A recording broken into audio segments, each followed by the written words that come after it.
Quick video. Baofeng UV5R Mini. Got these yesterday, and this is my just over 24-hour of playtime with it. I'll start. Last night, I didn't get much chance. Yesterday, I didn't get much chance to test these. So I'll start us off at the beginning. Programming. So this is advertised as programming software you can do from your phone and all that. That's what it's advertised as on Amazon. And of course, you can do that if you can get into it.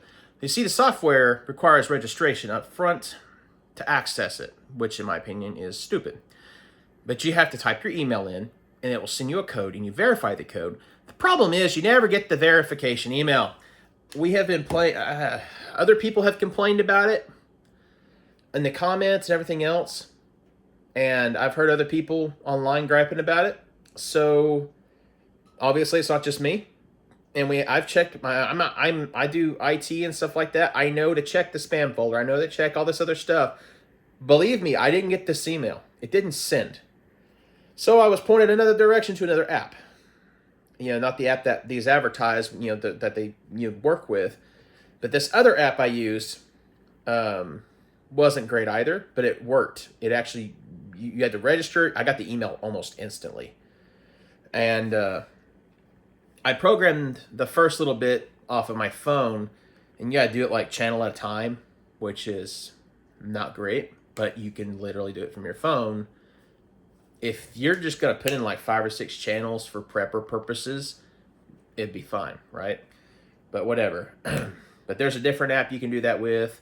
Personally, and this is what I would love to see, since these are Bluetooth, you can program them via Bluetooth. Chirp. Wouldn't it be great to connect to this with Chirp? And you can pull the data off this and then send data to it. Wouldn't that be great?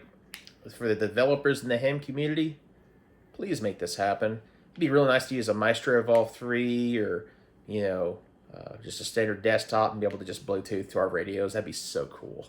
So take a look at that whenever. But, so moving on past the programming, right? One channel at a time, programming on that alternative application. I couldn't even access the app that comes with these, you know, because of the email situation. You shouldn't have to register anything to program your radios. That's a problem, and that needs to be corrected. So the next thing, I programmed them, and this was sitting in my radio room last night, and I had the ICOM, my ICOM mobile unit that's hooked to a base antenna, and the net came on, the Yarns and Tales net from Tecumseh Amateur Radio Club. I'm on there and listening, and I have the volume cranked on this and the volume on that radio cranked. I'm indoors with a stubby antenna with this radio, and I'm getting the same signal I'm getting through my base antenna. There's a catch to this. I have to use a base antenna to operate with this repeater because I don't get great signal doing any antennas, not even my signal stick. Or my telescopic one really doesn't have much luck with that repeater. There's some issues there. It's not just on the repeater side of things, but I just don't have really great reception. They were picking, I mean, the base antenna and this were picking this up almost perfectly. And I'm picking up other repeaters too with it that are further away, and that is incredible receive on this little unit right here. Great receiver, okay? Now let's talk about transmit. So I use this telescopic antenna with a little adapter by Signal stuff. That is a non-paid recommendation, by the way. I love Signal stuff. That being said, made the contact with W5NOR from my location, about 15 to 20 miles in a heavily wooded area. Not really elevation compared to out there is not on my side. So managed to make contact and check into the net. Great. You know, it worked. I did crazy stuff outside when I figured that out. I was like, oh my gosh, that's so awesome. Because I thought it was a big deal when my ICOM V82 made contact with it. And I was able to come through and check in. That was cool to me, but that's a 7-watt unit. This is, I guess, a 5-watt unit. My ID51A couldn't make contact with that repeater. It can chunk it when I try to talk to somebody, but it will not come through clearly. This came through, and I was using, like I said, I was using this telescopic antenna to do it, and it made it through, which is great. And I'm talking the ID51A, I was using this too. Even used my signal stuff with the little wire that comes off the back of it for that radio. I have the attachment for that, for the ID51A that I can do that with, and it didn't work. Kind of sad about that, actually. But you know, that was technically, I guess, a half wave antenna, or a half wave dipole is what that creates, and it didn't want to work. But with the Baofeng UV5R Mini managed to pull it off when my ICOM couldn't. Kind of shocked considering the price difference between the two.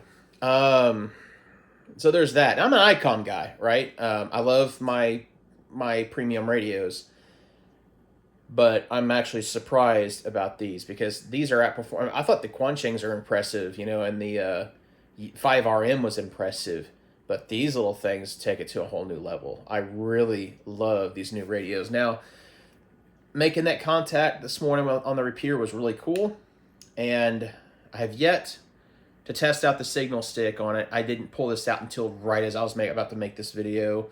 So I'm not going to talk about the signal stick on this radio yet. I'm sure it'll work great, but I'm going to confirm it before I say for sure. So I'll probably post about it on my Instagram, which is the same as the channel name here. I have Instagram, so that's cool. I'll post about it and give you all the results on that. If you want to know anything about my individual things that I do regarding these or anything else, that's the place to do it. I don't post everything here to YouTube because what's the point? But anyway, so transmitting these are pretty good. Now, I've heard that the spurious emission problem has been pretty much dealt with, and that's a great thing to know. And from what everyone else is saying, they're saying that they clean these radios up a lot, if not most of the way, right? Or almost all of it. Josh K6NAZ mentioned that these are pretty clean for him. I don't have all the testing equipment. He does. I got my antenna analyzer. That's all I have as far as good equipment to test things with. But apparently these are supposed to be pretty good. And I'm going to talk about build quality, okay? So build quality, these feel much more solid than my UV5Rs do. My UV5Rs have the hard exterior, but they feel kind of hollow a little bit inside of it. This does not. This is a freaking brick. All right, this reminds me a lot of the Nokias, how hard those were and how solid they were. This is like a Nokia, you know. And I got a screen protector on here that I cut out myself. That's why there's a crease in the screen and a partial fingerprint. But better that than a cracked screen, you know what I mean? Or better that than a scratched up screen, I say. It's a great little radio. Build quality's good. It doesn't feel hollow. It feels pretty solid. I wish I had my 5R I could do that with. I can do that, but it's in a different room. I'm trying to do this all in one take. So another thing, here's something I don't like. This. I like how easy this goes on there. I love the tension that this puts on there. Not a fan of how thin this is. This feels weak. Do not like how that is because it feels like it's going to break on me, okay? If they could step up the build quality of this part, they'll have it made, all right? Now, it'd be nice if these came with little plugs that you could put on the back of here for this because you're going to get dirt and all sorts of crap in here. Not great. So you can purchase on Amazon. I do not have affiliate links or anything yet. I probably won't ever do that more than likely. I don't know. But you can purchase things for like an iPhone. They have them for like phones and things like that. Because everything now is USB-C for the most part. Thank you, Lord, for that. And getting rid of the lightning cable. Hated the lightning cable. I don't like carrying extra cables if I don't have to. Now I don't have to. I can just use USB-C for everything. So they have a USB-C thing you can insert. It's rubber. And you can just peel it off when you need it. And then plug in, charge, plug it back in. And when you plug it in, you're also creating a shock protection, I guess, when you make contact with everything, kind of like a mouth guard with the USB-C, that little prong in the middle there. So that's nice. Or I guess you can use a piece of masking tape or a piece of duct tape and just kind of peel it off, charge it, put it back on, rub it like that, and it stays on there. You could use duct tape, whatever you got to use. I mean, anything to cover that USB-C hole, that to me feels like a problem. But it's an easily solvable problem, right? The design's really good. don't like the exposed USB-C, like I said, you can fix that with a $8 purchase. You can get several of those little plug thingies and start plugging all your USB-C stuff. Fantastic, right? Need to put a few of those in my Zygo 6100, actually, because it goes outside a lot. So if I were to rate this on a scale from 1 to 10 of a radio, I'm going to go ahead and say this, and this is a little controversial, I know it, and people will ask me, what do you know? Well, probably not much, but I will say from what I've played with plenty of ICOM radios. I've played with a couple of Yaesus, because I don't have any Yaesu handhelds. I have some Quanshangs. I got that, what was it, QRZ and Gigaparts combo radio that they came out with. And when you think about all of that, you know, especially the cheap radios, to me, this, in my personal opinion, if it weren't for the stupid clip and the software for the programming, I'd say this is a 9 out of 10. That is a pretty good rating, I would say. And if it weren't, and here's the thing, I couldn't care too much give two hoots about the programming software, as long as you could get the email and do it. Better yet, do away with the registration. Just allow people to get on their program channels if they can sync to the radio, program the channels, and be done with it. That's what we would rather have. And then if the thickness of this clip could be improved, this would be a 10 out of 10. Guys, like I said, I don't have affiliate links or anything. I'm not trying to sell you anything. I am so impressed with this little radio that I'm willing to take the time out of my day, take the time out of my week to even make something about it. And I've heard these are really neat, and now that I have one, I've been playing with them. Fantastic, right? And look at this. I mean, look how freakishly small these are. And compared to the other radios I have, hold on a second, I'm gonna pause this. All right, I'm back. Comparatively, look how little this is compared to the Quansheng. I want to point something else out. This, strong clip, but weak grip. Exact opposite problem with this.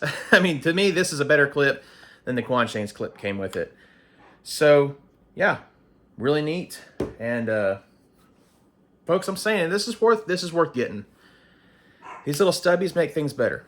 Anyway, I hope you all enjoyed the video, and I'll catch you hopefully on the air at some point. See ya.